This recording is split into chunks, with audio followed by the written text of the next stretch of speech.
Wednesday. Okay, we're going to be talking about marketing, websites, tablets. Today, marketing day. We are going to prepare ourselves for the future. We're going to go over some analytics. As you know, I coach in several different industries. So market reports, data, analytics, I look across as a whole world and focus on whatever my client's information is. So this is good for real estate, mortgage, title. I don't care what you're looking at. This data is going to be amazing for you. So this is going to be a couple of minutes long, so bear with me. Because this is some very, very interesting stuff that's happened across all industries.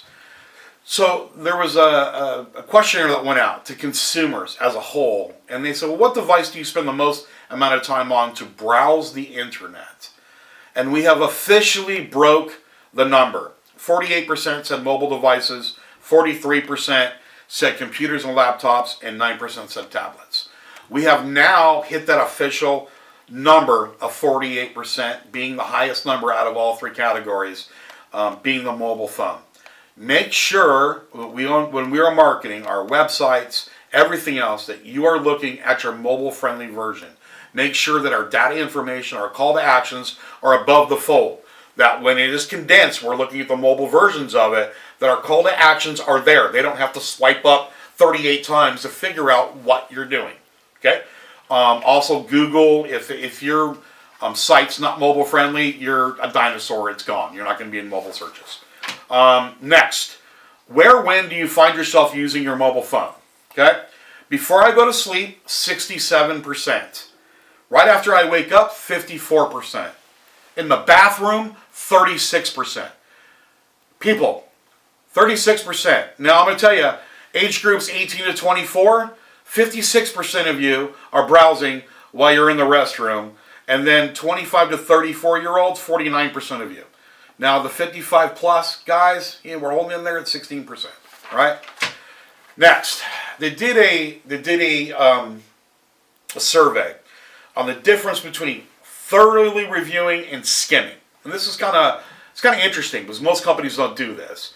So what they did is they looked at different types of marketing and they said, okay, which ones do you actually go through and which ones are kind of nah. So videos, 62% are actually thoroughly looked at and 38% skim. So I'm just going to go through the thoroughly looked at part of it.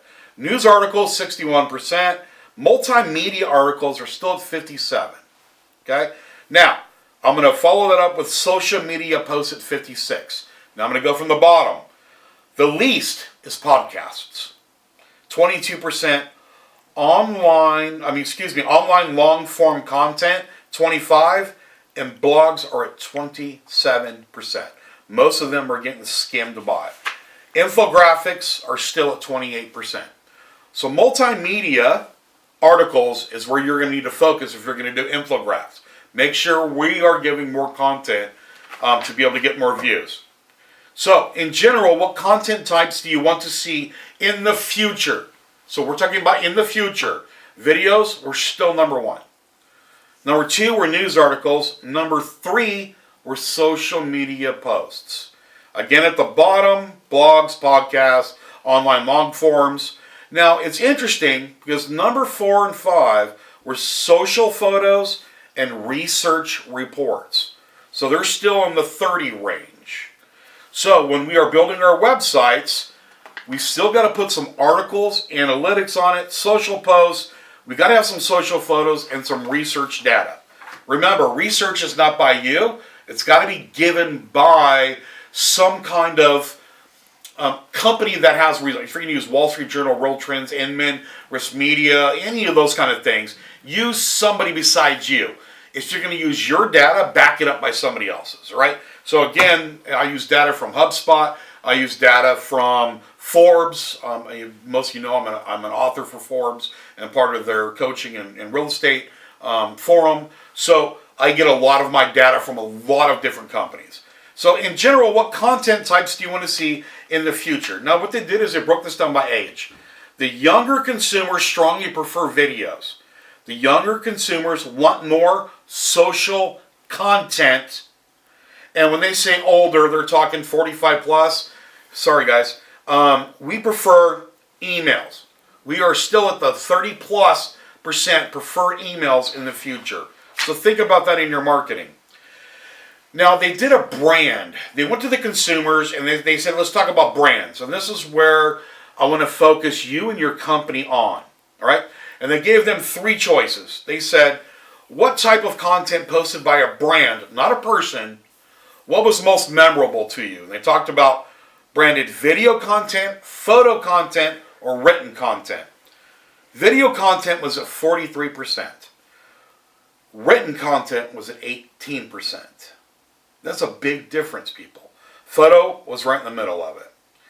Now, the interesting part about this is that the 25 to 34-year-olds actually have the lowest ranking of the video content. The highest ranking were the 45 plus wanting to see more video content of brand recognition from a company. Now, when we talk again about brand recognition, if you are an agent or you're an agent on a team, it's not your content, it's the team, the franchise, the company, the brand, recognition with you as being the person. So make sure that we are leveraging the brand recognition. What kind of content do you prefer to see from a brand or business that you support? Number 1, videos. Interesting. It goes videos, emails / newsletters, social images, social video, blog articles. I gave you, on the last video, I gave you NAR. And it said blogs were down there. Here is all industries. Blogs are at 18%. The least one was PDF forms for download and read later. Those things are gone. What kind of content do you want to see from a brand or business that you support?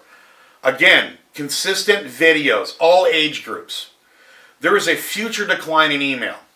So from the ages of, we'll say, 18 to 50, the emails go declined. Social media is on a future path. So with social media, videos and images, we've got to up our game on those. Last but not least, if you like a certain brand, how do you prefer to engage with them? Number 1, their website. 2, videos. 3, Facebook, emails, Instagram, blog, Twitter, community forum, social networks, I don't, and then Snapchat. Snapchat is only at 6%. So I know this is a lot of information, and hopefully you wrote this down. So in summary, consumers, no matter what they're looking for, consumers want video. Consumers have small attention spans today from what they used to have because they're getting bombarded by infographics, content, videos, everything else. The attention span today is less than it was 5 years ago. So videos, your still graphic needs to be compelling. It needs to have some written information. If you add multimedia into it, you add photos, you add infographics into it, we can retain all age groups. If we do them social posts, email, and text, we're adding all age groups in there. It's very, very important that you are hitting all age groups. It doesn't matter what age you are. It is the receiver, not the sender, that we are messaging to. So make sure our websites are current, make sure our social postings are current. Don't put photos of you in bikinis and shorts with 6-packs and drinking and everything else, because if you've got somebody who's a little bit more conservative on there, not interested in it. I don't put anything on there about if I'm a Democrat or Republican. You just cut out 50% of your business. Why would you want to do that? Today is the world that nothing can be hidden. So don't put it out there unless you want it to be found, because it will be found, people. All right? Let's up our game in marketing, advertising, brand awareness. Let's get it out there because it's starting to become the market. It's starting to grow. So let's be in front of it. Okay? God bless. I'll talk to you next week.